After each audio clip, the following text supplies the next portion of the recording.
The first bit, having at least got you off your feet, that I failed miserably to do, was to point out that today's event, this morning's breakfast and everything else, all sponsored by Profit, and we may hear just at the end some final words from Profit as we go through the kind of like exercise. And what you're now going to get is a bit of a makes you think session from Alex Batchelor. What's my role? I'm actually also the chairman of the Marketing Society, which is slightly embarrassing, and I'm also the Chief Operating Officer of Brain Juicer, which is a research company, for those of you who haven't heard of it.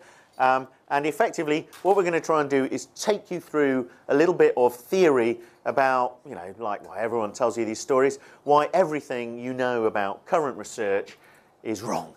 And you've always got to couch it in these dramatic terms, because if you say it's just a little bit wrong and we think we could improve it slightly, everyone looks away. But if you tell them it's fundamentally flawed and needs to be thrown out the window, then everyone at least is waiting for you to be proved wrong.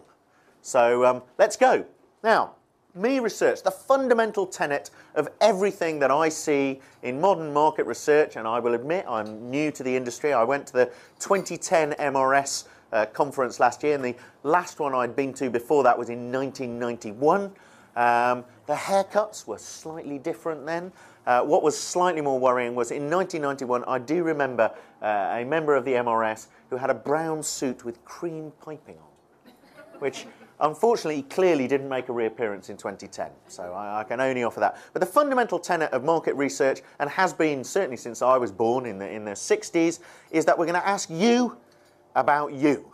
Yeah, we identify our target segment, and then we work out, you know, in that target segment that we're going to ask you questions about you. Why is this a problem? Well, unfortunately, we're all unreliable witnesses to our own behaviour. Yeah? If you imagine how I see myself without looking in the mirror, and then you imagine the crestfallen disappointment that I find most mornings on realising that that's not how I appear to the rest of the world, then that's pretty much what we're going through in every element of market research. Yeah? The harsh reality also in our society, if I offer you a good example, is if I was to conduct a bit of market research amongst men, asking them if they wanted to be, you know, I don't know, bad fathers or adulterous husbands, I can absolutely guarantee that I would get 100% no to that question, particularly if they thought other people were watching or listening. So in the privacy of their own kind of mind, there might be some people who might fess up, but you know, pretty much everyone's intentions are good, and they're absolutely categorically going to know what the right response to that question is. However, sadly, a survey of society, the society in which we live, even if I was to consider, you know, the august membership of the Marketing Society as a pinnacle of you know, research groups that I could select, the harsh reality is some of them will not only be bad fathers, but also adulterous husbands at the same time. Yeah? And the best people to ask about that is not them. It's probably their wives or their children or other people around them, because we're all brilliant social animals at understanding the behaviours of others. And why? Because we basically live in social groups. And that's the central tenet of Mark's book, and there's some fantastic stuff in here. If you've never had a chance to read it, you can certainly come back and hear him speak. But we're basically social animals. We work out strategies for living in close quarters with other animals. And one of those is that we're brilliant at reading other people. And the other one, I'm afraid, is we lie to protect ourselves, our ego, our vision of the world. We don't necessarily do it consciously. We don't all wear badges saying, I'm a liar. But the reality is that's how we all behave every day in every society. We suck in our bellies and try to look a little bit better than we actually are. Sadly for you this morning, this is me trying to look a little bit better, okay? It's not me making no effort. So we're fundamentally social animals. And actually interaction is one of the primary kind of tenets of life. We're coded very, very early in life for faces. So for example, less than 1 year of age, your brain is coded to recognise other people's faces and to recognise emotion in other people's faces. It's almost one of the first things that your body kind of lays down. It's why babies always look at faces, and also sometimes why they burst into tears when they see your face. They're absolutely understanding, trying to understand what's going on. Yeah? Now, the reality is, if you look at children playing, and you look at any of us doing any kind of activity, I mean, it was quite interesting me watching people come in this morning. You know, there are now fantastic kind of programs written about how rooms fill up with people and how people instantly look out for other people that they already know or other people whose faces they find less threatening and then go and stand with them, even if they don't know them. So it's quite interesting. And then the less and less choice you have, actually the slightly scarier the situation is about where you're going to end up sitting. And that's quite normal. We all go through those things. It's also true that people sit closer to exits. There's a whole bunch of things that influence our kind of like behaviour that are, you know, deep, visceral, and in our kind of like brain. You have to be quite confident to come and sit right at the front. And anybody who's ever given a lecture, you know, the last 3 seats to go, right in the middle at the front. What does this mean? Well, this is basically a computer program. You can actually go on the web and download this. And this computer program algorithmically is trying to replicate what you did 5 minutes ago. Okay? And the really, really weird bit about this is damn hard for a computer to do. Because it's not just he goes, then he goes, then he goes. They all need to interact. And actually, it's not always the same person who stands up first or does anything. And you can't actually predict what happens in that kind of sense. So the maths required to do what all of you did with no thought at all is very complex. And that's one of the problems we have in society. I think sometimes we confuse things that are complicated with things that are complex. And I'll offer you my distinction. You know, a new Airbus A380 plane, it's complicated. Yeah? But if I take every single component out and make a list or something, I can probably put every single component back. But mayonnaise is complex. Once I have made the mayonnaise, trust me, you can't get back to the raw ingredients. You can't get back to an egg. You can't get back, you know, get the air out. You can't get the emulsification to undo in quite the same way that you might imagine. It doesn't easily go back to its constituent parts. And I think that's one of the things all of us find difficult as marketeers, is inherently we're dealing with interactive, complex systems, and we're sometimes dealing with boards and senior managers who are, you know, sometimes say engineers, who think that it's just complicated. And we haven't worked out how to undo all the component parts yet, but don't worry, we will.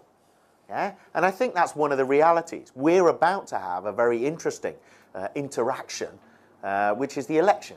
Yeah? We're going to have a series of choices. Now, you cannot tell me that all the people who are going to vote in that election are not influenced by their perceptions of all the other people who are going to vote in that election. That's what happens. You know, we're all burbling along. And if I try and make it reductive and I ask all of those people what they're going to do, A, it turns out to be wrong, and B, you know, it is actually influenced by one another right at the last minute, right up to the moment where they put the cross on the funny bit of paper.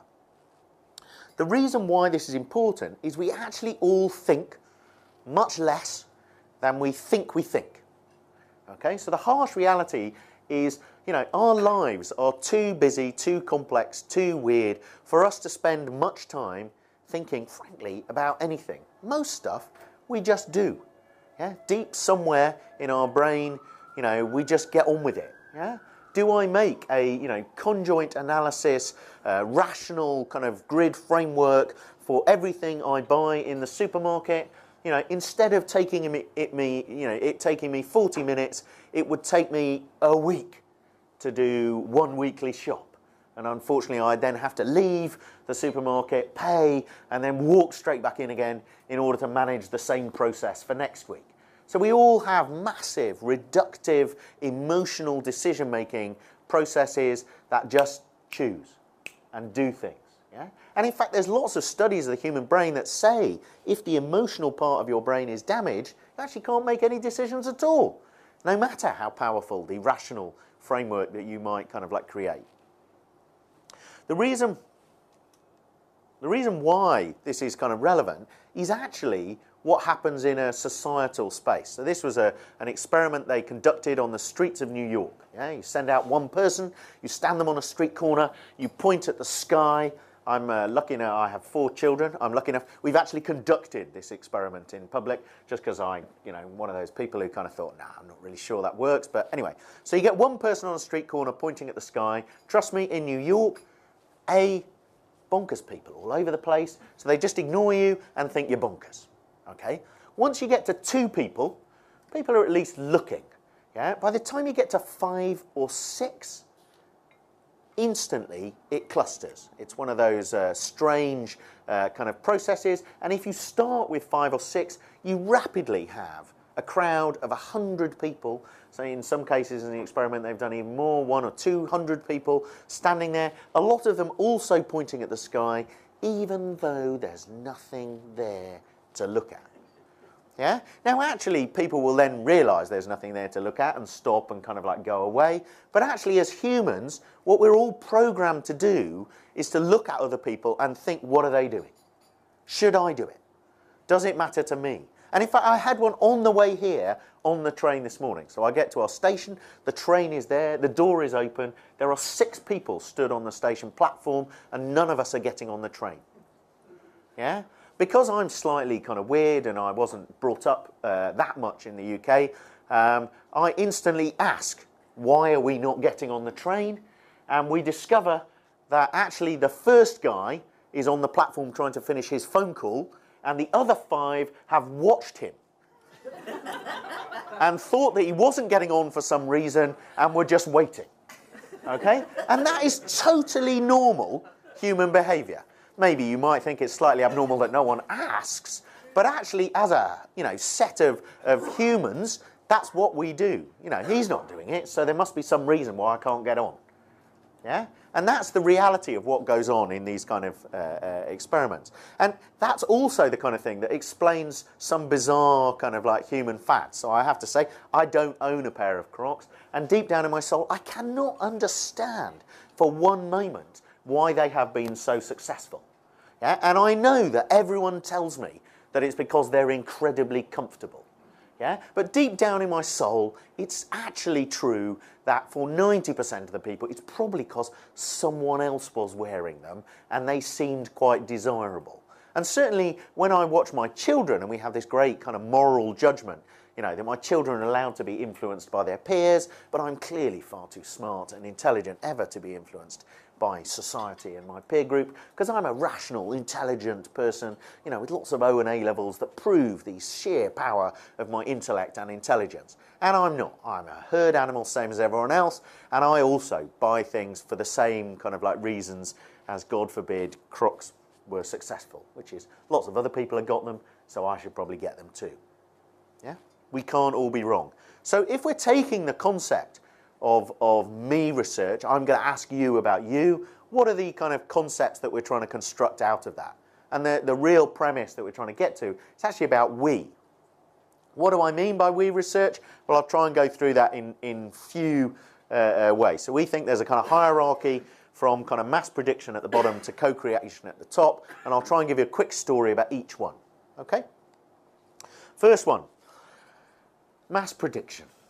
This is the Iowa electronic market. For those of you who've never come across it, it's basically 400 white, middle-aged now guys in Iowa, and it was started as an experiment in 1988 by a bunch of students at a university in Iowa. I can't even remember if it was the University of Iowa. Anyway, the reality with what happened is they've now done 596 polls across America, and what they've tended to do is they're right 3/4 of the time.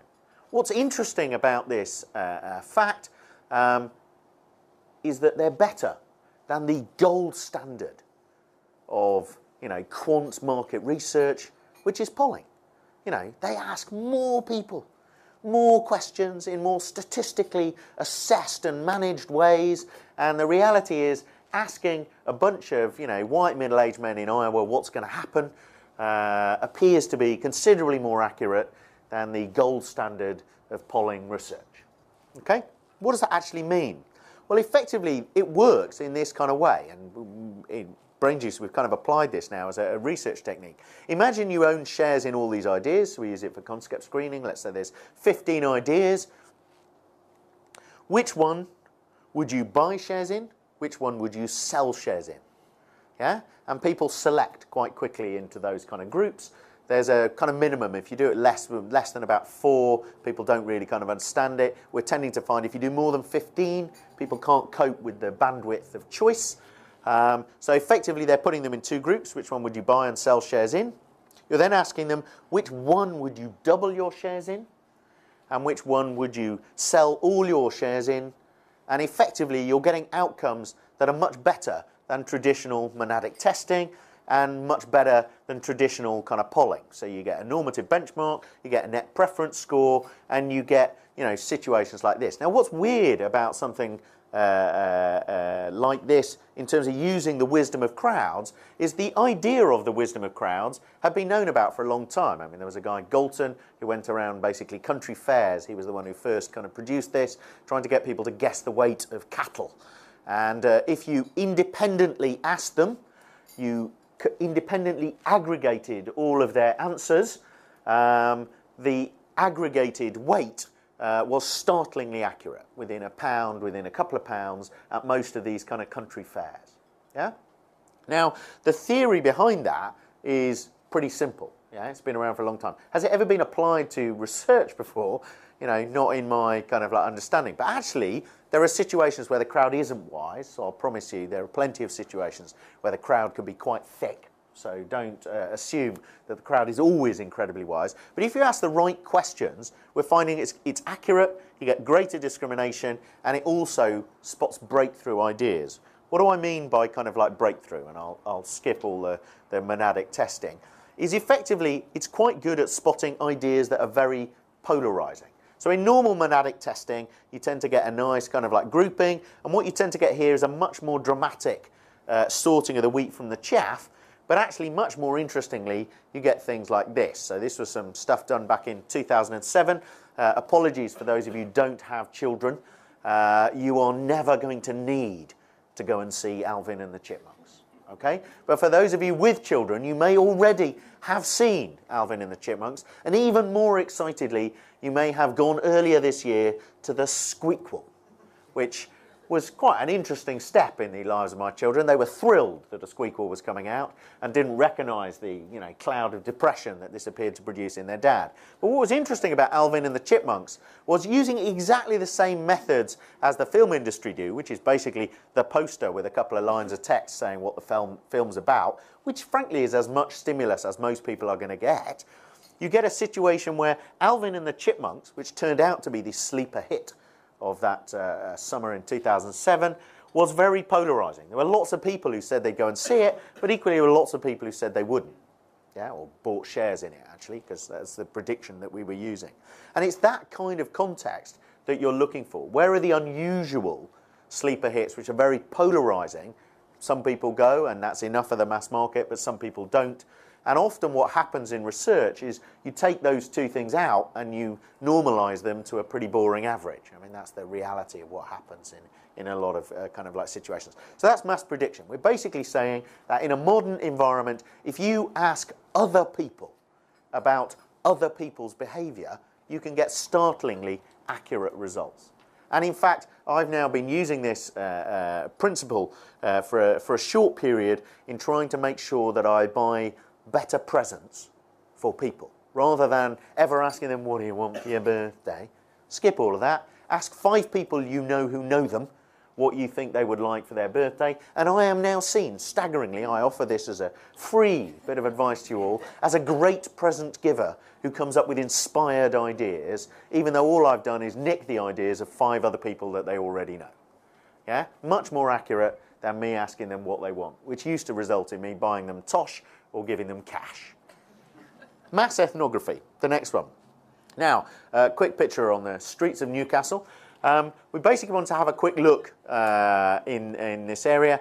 at binge drinking, sounds so horribly wrong, broken Britain, you know, all the societal kind of problems we have. But this is a young lady after a night out in Newcastle, the home of binge drinking in the UK, and we basically wanted to understand what was happening in this area. What encourages people? How does the behavioural stuff work? So like most people, we paid a trained ethnographer to go and spend some time in Newcastle watching people drink. And I'm sure they had a fantastic evening and they wrote, you know, a report. And what we did was basically take any of the jargon out of the report, reduce it to a report written in plain English, give the report to 30 other people, young drinkers mainly, and get them to go and do the same. Here's the kind of report that the professional wrote. We would like you to go and write a similar report, and sent them out into the streets of Newcastle. And what they spotted were things that the professional ethnographer had fundamentally missed. Yeah, that's the reality of what happened. One of which was this, that one of the key things that happen that promote drinking, both you drink more and you drink for longer, yeah, is the presence of other people who are drinking lots. And the most powerful insight that you get out of this is that people in fancy dress, usually on stag or hen do's, but many of them apparently just in fancy dress because it seemed like a good idea at the time, they are a key factor, like nucleation in fizzy drinks.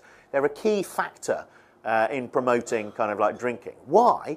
Well, actually, in order to be wearing this kind of costume as an Oompa Loompa in a Newcastle bar, most of us need to get over some initial concerns. And how do we get over those, you know, personal misgivings and fears and inhibitions? And we do that by drinking. We start earlier, we drink more, and therefore we lead on to drink more. So actually the nucleation of binge drinking in Newcastle is people in fancy dress.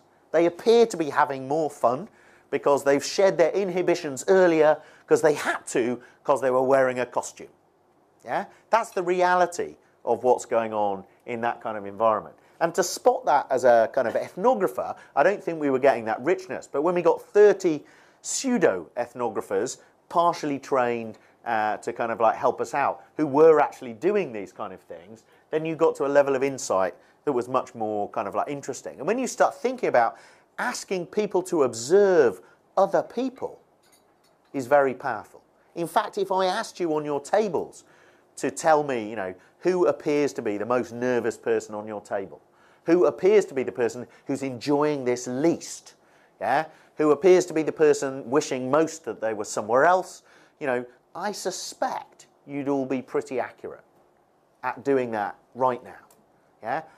However, I've been told that it would embarrass you all to do it and make the whole situation much worse, so I'm not going to do that right now.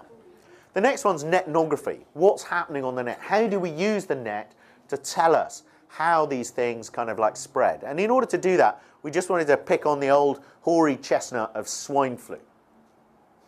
Basically, if you use Google's own tools, you can very quickly see how things kind of like catch on. So this is basically, you know, the first reported cases of swine flu. Okay, so the medical virus, and we just follow this through the world. So first it starts off in Mexico.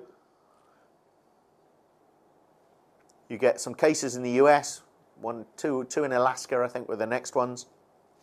As we scroll through, I'm trying to think if I need to keep pressing or whether it's still, no, it's still counting. Then we first get the Mexican health authority saying, my God, there's something wrong. Yeah? And then very dramatically, you get the rest of the world both searching for what is going on swine flu. So this is just looking at Google as a search engine. Where are people putting in, asking for information about kind of swine flu?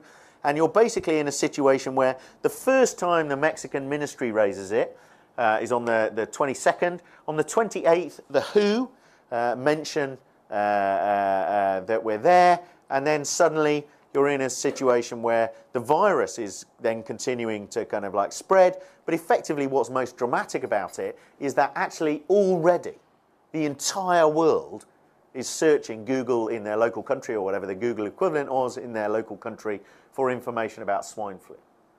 So if you think how dramatically the internet has changed, the speed with which those kind of stories go. You know, if I go back, I was unfortunate enough to study history at university, and if you go back to the speed of transmission of ideas in medieval England, it was, you know, pretty much as fast as someone could walk there and walk back.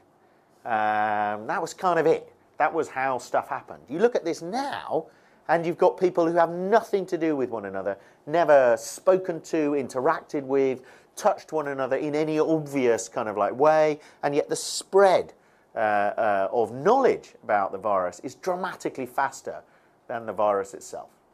Yeah, very, very speedy world. What's even more interesting, this was just what happened in Japan, other things that pop up. People started doing funky things with their face masks. So not only are we all instantly trying to get one of these beautiful masks to prevent us transmitting the virus or catching the virus, but actually suddenly it's become a kind of fashion item, and people are doing kind of quite weird things with it. I mean, this one is of a pig. It was swine flu. I think that's quite funny, actually, myself, but I'm told that I'm weird, so we won't go there. Another consequence of this, an idea that's working quite well, we've done some quite fun stuff with Twitter, where you basically send robots out onto Twitter to bring back views of people. Now, you don't want these Twitter individuals necessarily to be followed. The purpose of them is effectively a kind of, you know, ethnographic study of what actually are the people who are talking about these issues. So you put in the things you want to be covered, actually doing. Where are they going? Who are they seeing? What are the other things they're talking about in their kind of like areas? And that's effectively, you know, the kinds of tools that you can use now very quickly in businesses, is to dramatically quickly get a sense of what's out there. Yeah? Now, you can argue lots of things. You know, the people on Twitter are not a nationally representative sample, and that's absolutely true. Yeah? You can answer lots of things that say, you know, some of the statistical consequences of these things aren't true. But the bottom line is, if you want to find out what's going on, these kind of tools are dramatically quicker and better than traditional tools for tracking in some ways. You've got to use them carefully, you've got to use them with other kind of things, but that's the consequences of where we kind of like get to. And this was just a few other bits about what you kind of get back on those kind of things. Then the last one is co-creation. So the last idea that comes out of our kind of like herd-like behaviour is basically use the herd to create. Now, does anyone know what this is? Lump of gold ore. Anyone come across? This was a gold mine in Canada that was basically deemed to be empty. Okay, they'd mined the seam. There wasn't any more gold. It was kind of like done. Now, in a startling move, the management of this mine put all the geological data on the mine, all the years of surveys, all the seismographic testing, all the kind of stuff on the web, and offered a prize. Yeah, you could win, you know, $1 million effectively. And the initial prize was $20,000, but you could then win up to $1 million by showing them where the remaining gold was. Yeah, and within 6 weeks, they had a number of responses. They had two particular applications that now someone used a fantastic database which has a great kind of algorithm for deriving some of this stuff, which has now made him a kind of millionaire. He was a research student at university at the time, and basically this is now the world's most profitable gold mine. Now, if you ask anybody who's worked in, I have a friend who's a geologist, and I asked him about this, and he's still going to give me 50 reasons why it's insane. Okay? You know, you never share your geological data. It's the gold dust. It's all of the incontrovertible, you know, knowledge that you've gathered. You'd be mad to put it in a public domain. You'd be mad to do any of these kind of things. What if it shows that the seams off your property, you wouldn't be able to? He has a million really, really good reasons why this is stupid. But if I was an investor, I'm thrilled. This is something that, you know, apparently is of no worth. It's exhausted. It's empty. They've put the information out in the public domain, and suddenly the public has helped them find out how to make value out of the thing that was previously exhausted. And that's really the reality of what happens. And doing that in the same way, you know, there are also this Juicy Brains community. You know, we try and recruit people who are creative. We make them do a little creativity test. And then we ask them, you know, basic business questions to see whether they come back with ideas.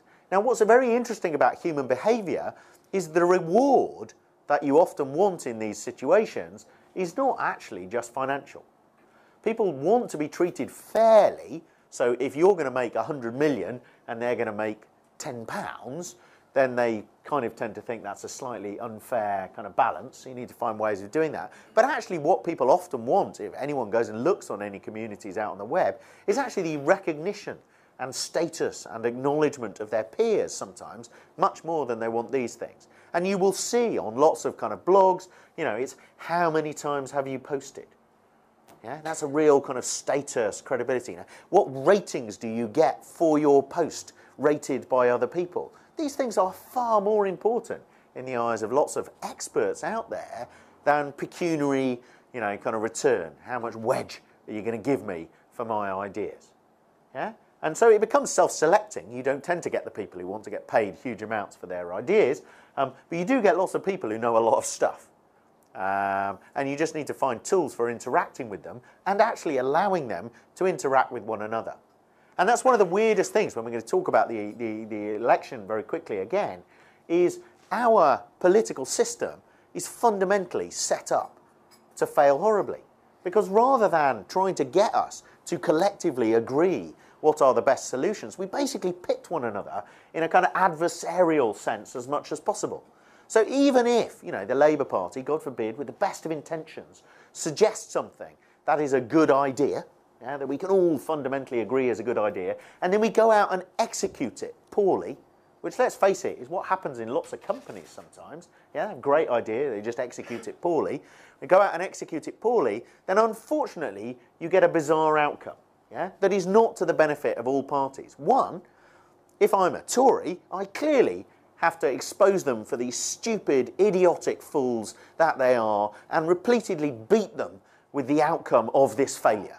How could they have been so stupid, yeah, to end up in this situation where it's a mistake? And if I'm Labour, I have to defend the completely indefensible, yeah, in some strange way against the people who are now attacking me. And that's also quite normal kind of behaviour. The moment we're attacked, we defend, and we have this bizarre kind of adversarial system. So even if it was based on an insight that is fundamentally good and that we all kind of like believe in, but was just executed poorly, as often sadly governments do, it's quite hard to execute at a governmental level because they spend very little time trying to treat us as a herd. They spend most of their time trying to treat us as individuals.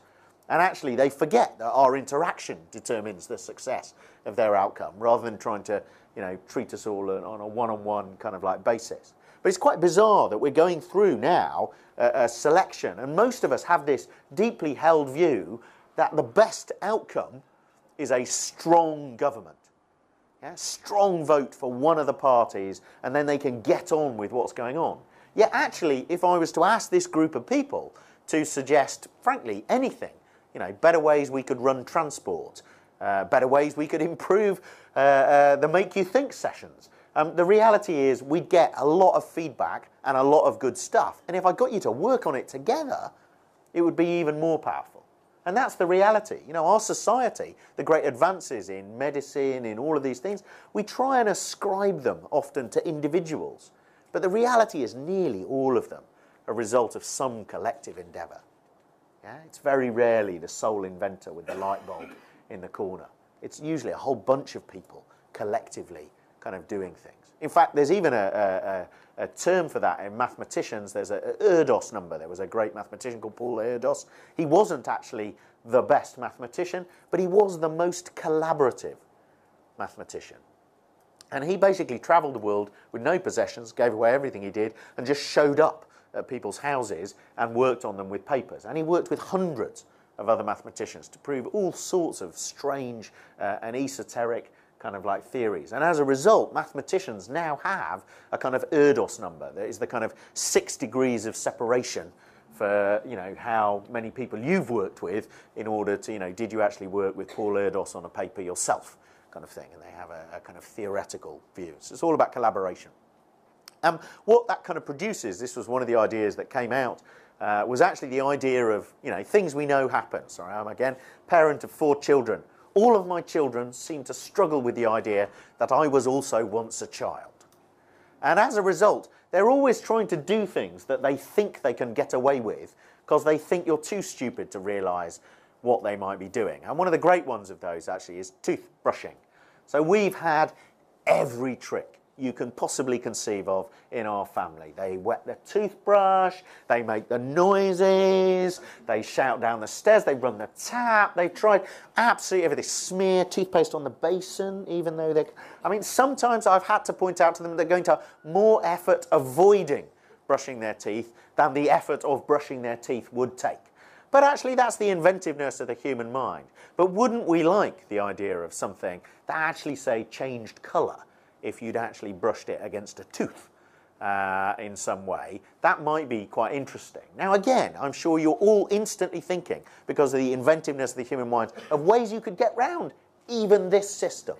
Okay, and I offer you one thought, which is actually, I know that Orange do this. What Orange do every time they create a new tariff is they have a small group of 17 to 20-year-olds, and they basically wander in with their tariff, and they kind of leave them together talking about it for an hour.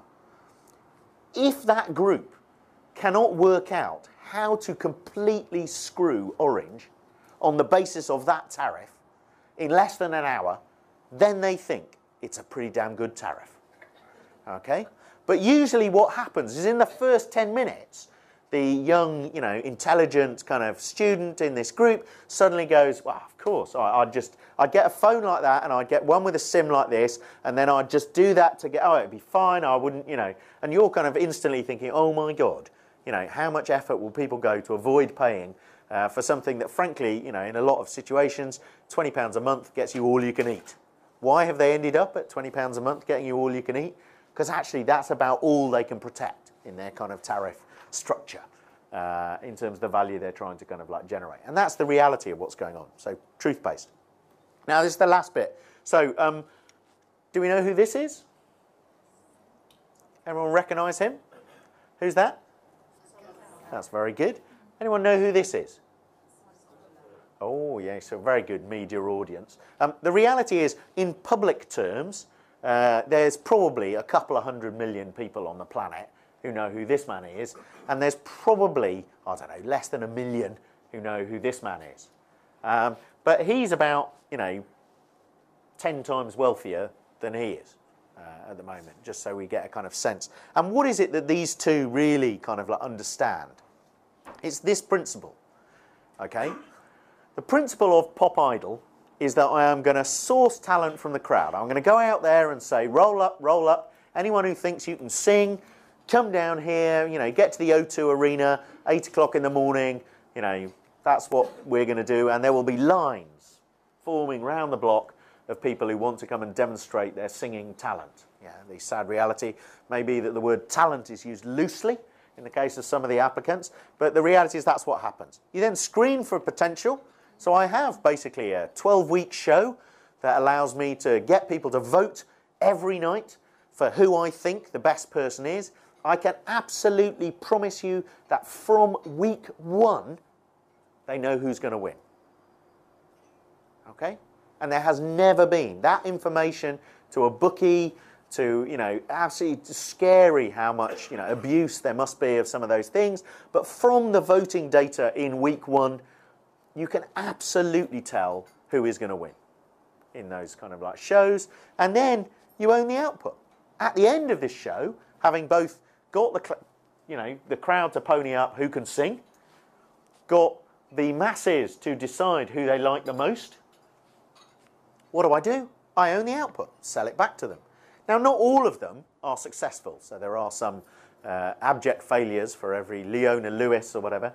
There's some Steve, I can't even remember his name now, the poor guy who kind of like won it the time before. But, effectively, that is their model for success. Now, well, I'm intrigued that when I look at businesses, how few of them employ the same models with their consumers. Deep down, we're all viscerally kind of scared that we couldn't possibly do the same thing for us. And there are problems in that kind of process. So there's a great one with Kraft, I think it was, in the US, that were trying to do something with squeezy Vegemite, and they wanted to call it Vegemite 2.0 or something, as a kind of cool, trendy, modern way of doing it. And they had a kind of come up with the name process that they did. But unfortunately what they did was they sourced the ideas from the crowd, and then they arbitrarily decided themselves which one they thought was best. And the crowd responded very poorly. And there were, you know, protests and lots of kind of noise on the internet. And so they've now had to actually go back to getting them to vote properly, and they've kind of started again. And to be fair to them, that's quite a sensible approach for businesses. When you make that mistake, we're all beginning to realise in the media, you have to kind of fess up and go back to it. And that's one of the hardest things that corporations are finding to do. That, you know, a lot of old traditional media, and I'd include myself, you know, I started my career at Unilever, find sorry the hardest word to say, okay? And you only have to look at how crap Tiger Woods was at it to realise that it is quite hard to say sorry in a genuine way that people will believe.